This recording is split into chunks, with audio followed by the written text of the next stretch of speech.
Hi everyone, welcome back to जिज्ञासा। आज हम करने वाले हैं प्रोबेबिलिटी का next part. With this we will most likely complete the topic of probability. तो without wasting any time let's begin with the topic. देखो, इससे पहले हम इसको बेसिक समझेंगे। क्वेश्चन से पहले, अगर हमारे पास एक कॉइन है, एक कॉइन का अगर हम एग्जांपल लें, तो अगर एक कॉइन को हम टॉस करें, एक कॉइन को अगर हम टॉस करें तो उसका सैंपल स्पेस क्या होगा। सैंपल स्पेस का मतलब क्या है कि क्या क्या पॉसिबल इवेंट्स हैं। तो क्या हो सकता है, हेड या फिर टेल, या तो हेड आएगा या फिर टेल आएगा। ठीक है, तो एक कॉइन को टॉस करने पे उसका सैंपल स्पेस कितना होता है, 2 की पावर 1, दैट इज 2। दो पॉसिबल आउटकम्स है, या तो हेड आएगा या टेल आएगा, तो 2 पॉसिबल आउटकम्स। ठीक है, दो कॉइन को अगर हम टॉस करें तो सैंपल स्पेस हमारा बनेगा हेड। पहले में हेड हो सकता है, दूसरे में भी हेड। पहले में हेड, दूसरे में टेल। पहले पे टेल, दूसरे पे हेड। दोनों पे टेल भी हो सकता है। ठीक है, दोनों में टेल की भी पॉसिबिलिटी है।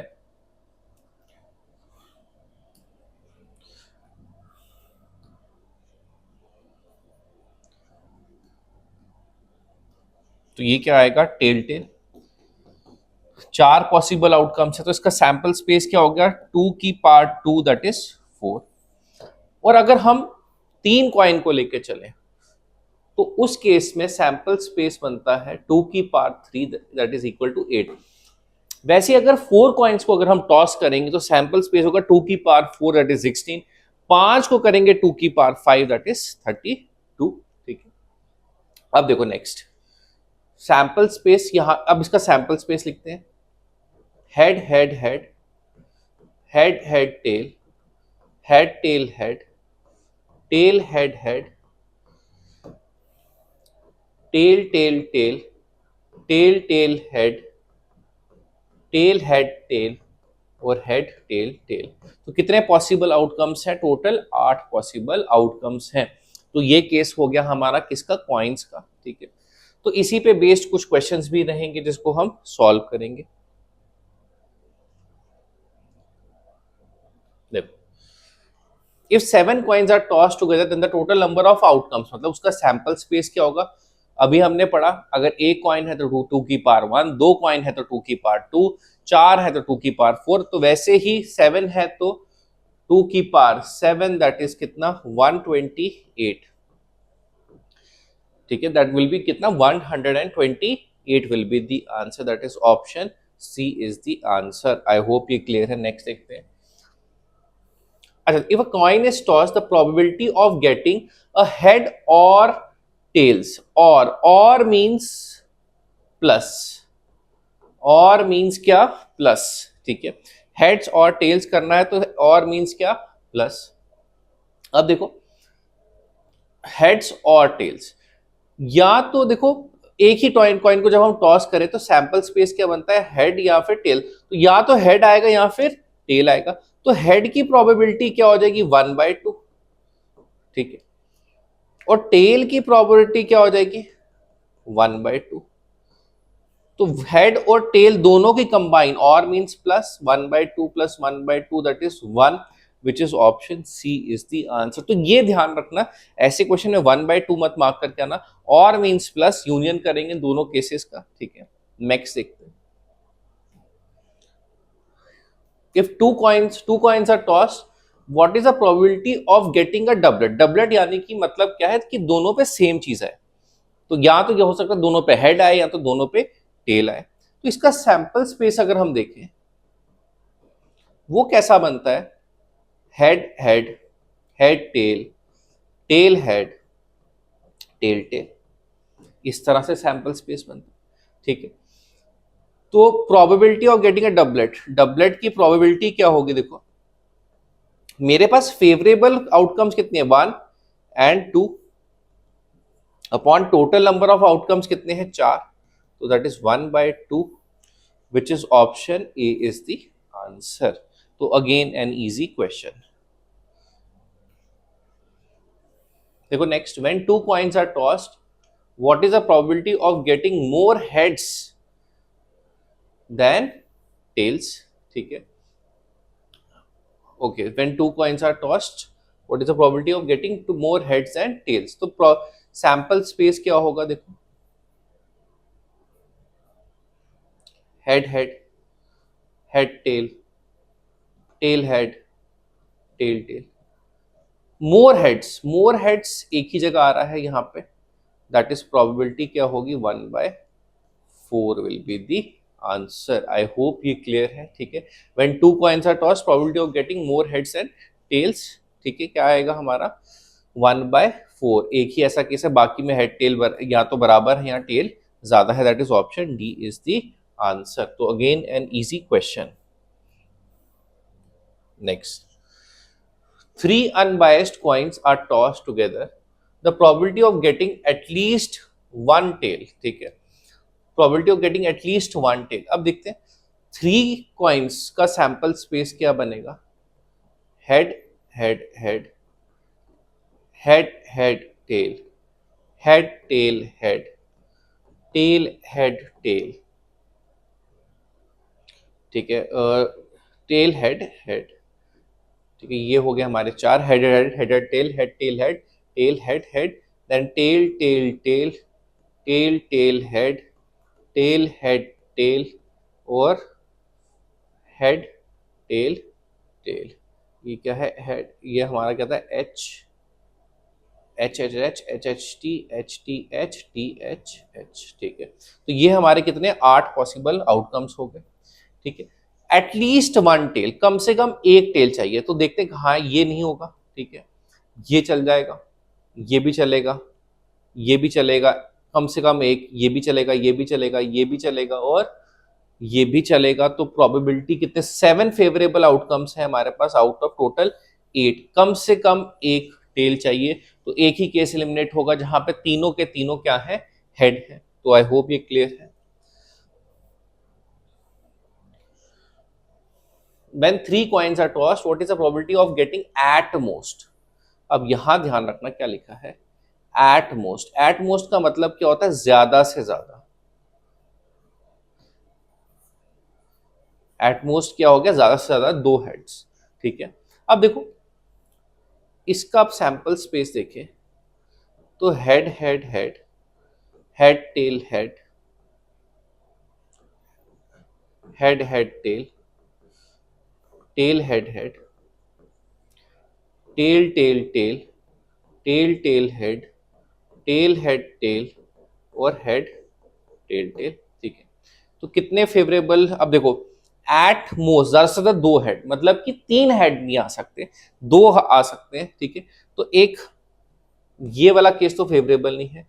अब देखो इसमें एक पॉइंट क्या है, एट मोस्ट 2 हेड्स, ठीक है, एट मोस्ट 2 हेड्स, तो ज्यादा से ज्यादा 2 हेड, तो ये भी चलेगा, ये भी चलेगा, ये भी चलेगा, इसमें एक है तो ये भी चलेगा, ये भी चलेगा, ये भी चलेगा। क्या ये वाला इवेंट चलेगा, उसने क्या बोला है, ज्यादा से ज्यादा 2 हेड, तो ज्यादा से ज्यादा 2 मतलब 1 2 और 0 भी चल सकता है, ज्यादा से ज्यादा 2 है।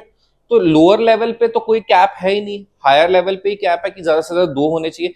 ज्यादा से ज्यादा 2, at most 2 mean 0 1 2, at most 3 mean 0 1 2 3, ठीक है, ये याद रखना। तो यहां कितने फेवरेबल इवेंट्स है, 7 7 out of total 8, which is option B is the answer. I hope that this part is clear. Next देखते हैं, अच्छा क्वेश्चन है, आई थिंक JKSSB में आ चुके ऑलरेडी है। The probability of getting exactly 4 tails when 6 unbiased coins are tossed, जब 6 coin को toss करते हैं तो क्या प्रोबेबिलिटी है कि 4 टेल है। अब देखो ऐसे क्वेश्चंस को आप सैंपल स्पेस तो नहीं बना सकते हो, बिकॉज इसमें सैंपल स्पेस क्या बनेगा, 2 की power 6 that is 64 possible events हैं, मतलब से अलग अलग केसेस बन जाएंगे, ठीक है। अब ऐसे केस को कैसे करेंगे हम, देखो हमें चाहिए 4 टेल, कितने में से, 6 कॉइन में से 4 टेल्स आउट ऑफ 6 कॉइन्स, तो 4 tails out of 6 tosses can be selected in 6C 4 ways, मैं इसको ऐसे लिख सकता हूँ। मेरे फेवरेबल केसेस क्या हैं? 6C4, याद रखना, ये हम कॉम्बिनेशन के थ्रू करेंगे, ठीक है। मेरे फेवरेबल केसेस कितने हैं? 4, sorry 6C4। Out of total cases कितने बनेंगे? तो that will be equal to 2 की पावर 6, ठीक है। तो 6C4 चेक करते हैं क्या होता है। 6 factorial upon 4 factorial into 6 minus 4 factorial, 6 factorial upon 4 factorial into 2 factorial, 6 factorial को इंटू 5 इंटू 4 फैक्टोरियल भी लिख सकते हैं। तो ये कट के कितना बन जाएगा? 15। तो फेवरेबल इवेंट्स कितने हैं हमारे पास? 15। आउट ऑफ टोटल इवेंट्स कितने हैं? 2 की power 6, that is 64। That is option A is the answer. तो इन टाइप के क्वेश्चंस को हम कॉम्बिनेशन के थ्रू करेंगे। अगर आपको पूछ ले probability of getting exactly 3 tails, तो क्या होगा? 63। इस तरह से करोगे। 2 टेल्स 62, ठीक है, इस तरह से सॉल्व होगा ये। नेक्स्ट देखते हैं। अच्छा देखो, इन क्वेश्चंस को करने से पहले हम एक बार फिर से कार्ड्स का देख लेते हैं। आई नो मैंने लास्ट परम्यूटेशन कॉम्बिनेशन में कार्ड्स के बारे में आपको बताया है, बट एक बार फिर देख लेते हैं हम कार्ड्स के बारे में। अब देखो, टोटल कार्ड्स हमारे पास हैं कितने? 52। ये डिवाइडेड है 4 सेक्शन में, डायमंड, हार्ट,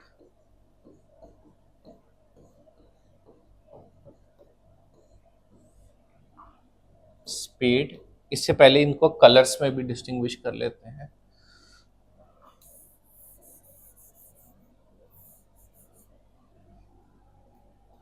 कि इसमें से रेड कलर के कितने हैं? 26। और ब्लैक कलर के भी कितने हैं? 26। तो रेड में क्या आता है? डायमंड और हार्ट। ब्लैक में क्या आता है? स्पेड और क्लब, ठीक है। Diamond, heart, spade and club. Diamond के हैं 13, हार्ट के हैं 13, स्पेड के भी हैं 13, क्लब के भी हैं 13।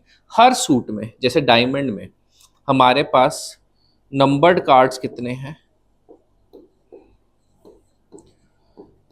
From 2 to 10, that is 9 cards. Her suit में 9 कार्ड्स, तो into 4, that is total 36 cards जो है नंबर्ड कार्ड्स हमारे, ठीक है। नंबर्ड कार्ड्स कितने? 36। फिर उसके बाद बचे किंग, क्वीन, जैक और एस। ये हमारे 4 बचे, जिसमें से किंग, क्वीन, जैक क्या है? हमारे फेस कार्ड्स। और इसमें अगर हम एस को डाल दें तो ये क्या बन जाते हैं? Honour cards. तो बेसिकली नंबर्ड कार्ड्स हो गए हमारे पास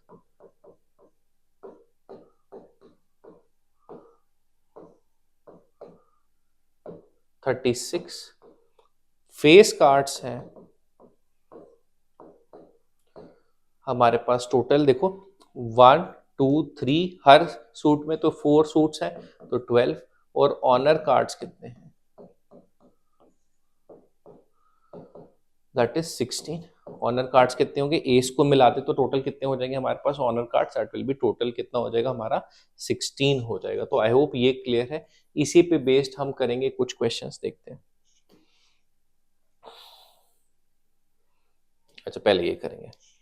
A card is drawn from a well shuffled pack of cards. What is the probability that it is a king? अब king, हर सूट में एक किंग, तो 4 सूट्स टोटल हो गए 4, तो probability is 4/52, that is 1/13।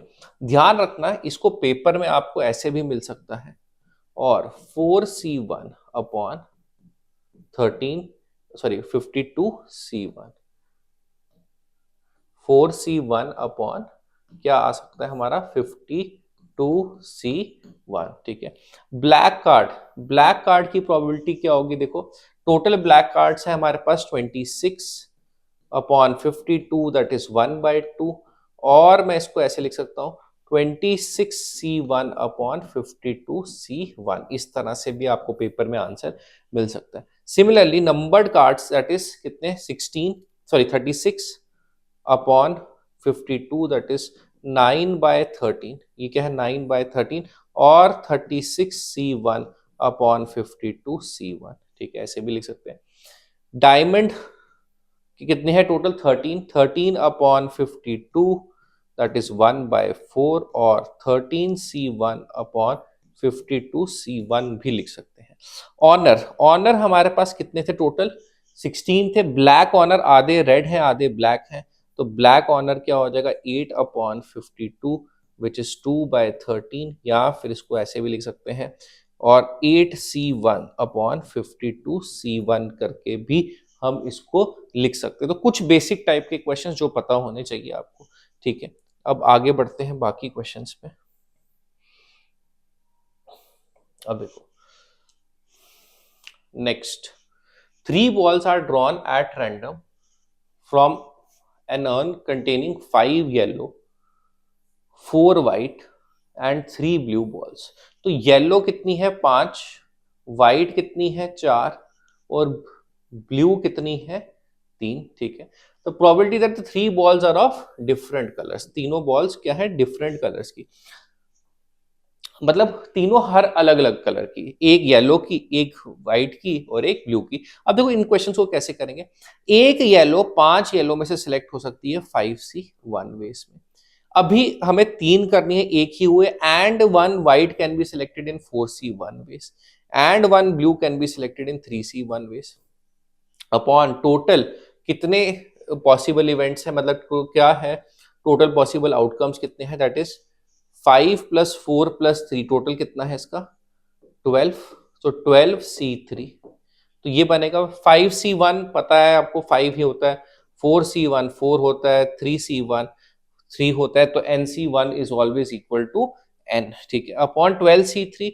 So 12C3 क्या होता है 12 factorial upon 3 factorial into 9 factorial, 12 factorial को 11 इंटू 10 इंटू 9 फैक्टोरियल भी लिख सकते हैं, 3 2 6, ये 3 फैक्टोरियल 6 बन जाएगा, तो ये बन जाएगा 2 इंटू 11 इंटू 10, 2 इंटू 11 इंटू 10, तो 5 2 2 2 4, सो 3/11 दैट इज कौन सा ऑप्शन है, option D is the answer. तो अगेन वोंट से बहुत आसान, बट हाँ अगर बेसिक आता है तो ये क्वेश्चन आपके लिए आसान हो जाता है, ठीक है।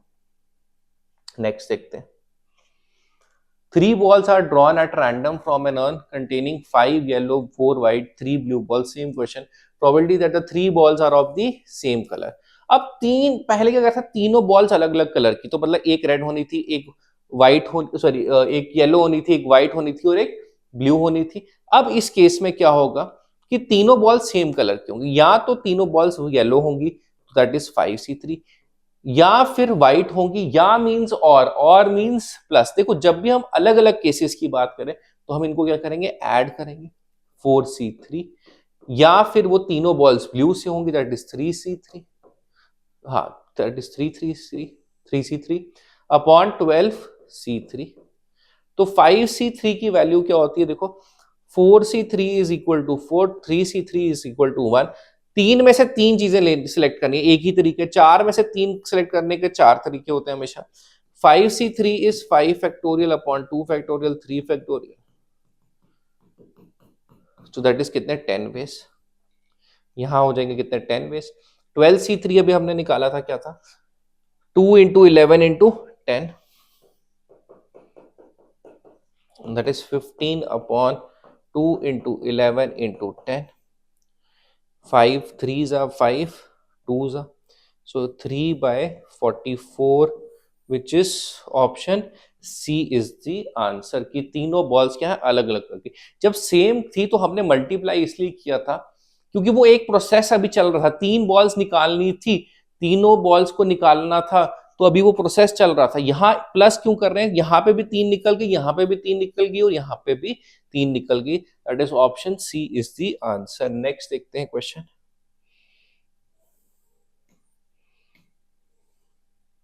अब देखो next, the probability of drawing a red and a green ball in succession मतलब एक के बाद एट, that the order from a bag containing red है कितनी 5 और ग्रीन है कितनी 7 balls, such that the ball drawn is not replaced. अच्छा ठीक है, बॉल की रिप्लेसमेंट नहीं है। तो अगेन ऐसे टाइप के क्वेश्चंस को आप डायरेक्ट भी कर सकते हो। Drawing a red and a green ball, देखो रेड निकालने की क्या है, इन दैट ऑर्डर भी दिया है, ठीक है। तो जब भी ये ऑर्डर दिया है तो आप देखते हैं, देखो रेड निकालने की क्या है, हमारे पास टोटल है बॉल्स 12, रेड है 5, तो प्रोबेबिलिटी इज 5/12। उसके बाद कौन सी निकलेगी, ग्रीन। ग्रीन कितने पास है अपनी 7, एक जब निकल गई तो रह गई total balls 11, so that is 35/132, which is option D is the answer. I hope that this part is clear. Next, same type का क्वेश्चन, बट यहां क्या है, when the ball that is drawn first is replaced, तो मतलब वापस से हमारे पास कितनी बॉल्स हो जाएंगी, 12 हो जाएगी। तो रेड की प्रोबेबिलिटी पहले निकालने की हो जाएगी 5/12, फिर वापस से वो डाल देंगे तो ग्रीन की हो जाएगी 7/12, that is 35/144, that is option B is the answer। पहले क्वेश्चन में क्या आया था हमारा आंसर 35/132, यहाँ पे हमारा आंसर क्या है 35/144, that is option B is the answer। Next देखते हैं। अच्छा देखो, ये एक अच्छा जेनरिक सा क्वेश्चन है, बहुत पोटेंशियल रखता है किसी भी पेपर में आने के लिए, अभी तक आया नहीं है, जेकेएसएसबी के लिए एक पोटेंशियल क्वेश्चन है, ठीक है। चाहे आपको एसआई में दिख सकता है या फिर फार्म में भी दिख सकता है।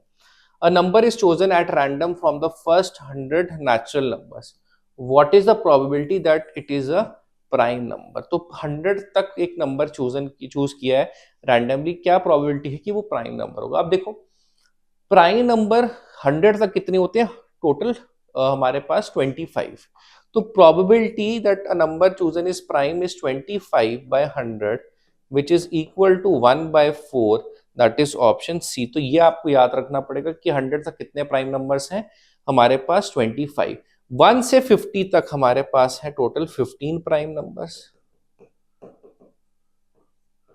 और 51 से 100 तक है हमारे पास 10 प्राइम नंबर, सो टोटल हो गए कितने 25, ठीक है। I hope that this is clear. Next देखते हैं। नेक्स्ट टाइप का क्वेश्चन देखो, Ram and Ramesh appeared in an interview for 2 vacancies in the same department. The probabilities of Ram selection, Ram की सिलेक्शन की प्रोबेबिलिटी क्या है 1/6, और रमेश की सिलेक्शन की प्रोबेबिलिटी क्या है 1/8।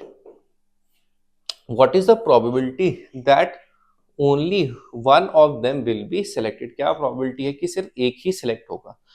तो अगर देखो राम के क्वेश्चंस को कैसे करते हैं देख लेते हैं। राम सिलेक्ट होने की प्रोबेबिलिटी क्या 1/6, तो राम के सिलेक्ट ना होने की प्रोबेबिलिटी क्या है 1 - 1/6। 1 एक कंप्लीट प्रोबेबिलिटी मानते हैं, जैसे टाइम एंड वर्क अगर आपने नहीं भी पढ़ा तो कोई बात नहीं, जैसे टाइम एंड वर्क के क्वेश्चन अगर हम करें तो वहां भी take 1 as complete unit of work, तो 1 इज लाइक 100% प्रोबेबिलिटी, तो 1 - 5/6, 1/6 दैट इज कितना आएगा 5/6, उसके सिलेक्ट ना होने की probability.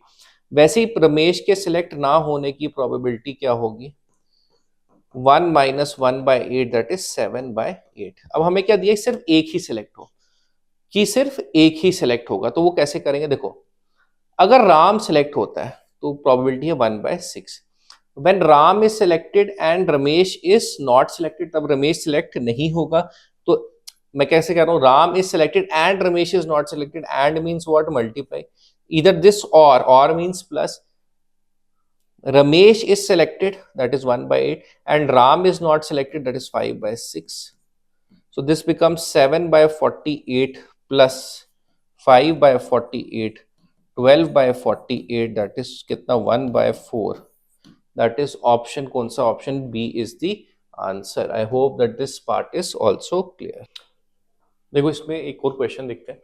In a relay race there are 5 teams A B C D E, what is the probability that ABC finish first, second and third respectively। तो देखो मेरे पास 5 प्लेसेस हैं रिले रेस में, 5 लोग हैं ABCDE, तो A को आना है फर्स्ट पे, B को आना है सेकंड पे, C को आना है थर्ड पे, ये क्या है फिक्स है। ठीक है। तो टोटल अब देखो ये तीनों क्या है, फिक्स है। अब यहाँ पे या तो डी आएगा या ई आएगा, तो टू केसेस अगर डी आ यहाँ पे आने की केस की दो पॉसिबिलिटी है, तो डी आएगा या ई आएगा, ठीक है। एक यहाँ हो गया तो लास्ट के लिए एक ही पॉसिबिलिटी रहेगी। तो ऐसे कितने केसेस हैं टोटल? दो। Total number of possible cases कितने हैं देखो, पहले प्लेस के लिए 5, दूसरे के लिए 4, 3, फिर 2 और 1, दैट इज 120। तो फेवरेबल इवेंट्स हैं 2 आउट ऑफ 120, तो प्रोबेबिलिटी कितनी होगी? 2 बाय 120 दैट इज 1 बाय 60, ठीक है। अब देखो next, A B C are the first 3 to finish, मतलब यहां पे इसने order specify, order is not specified, ठीक है।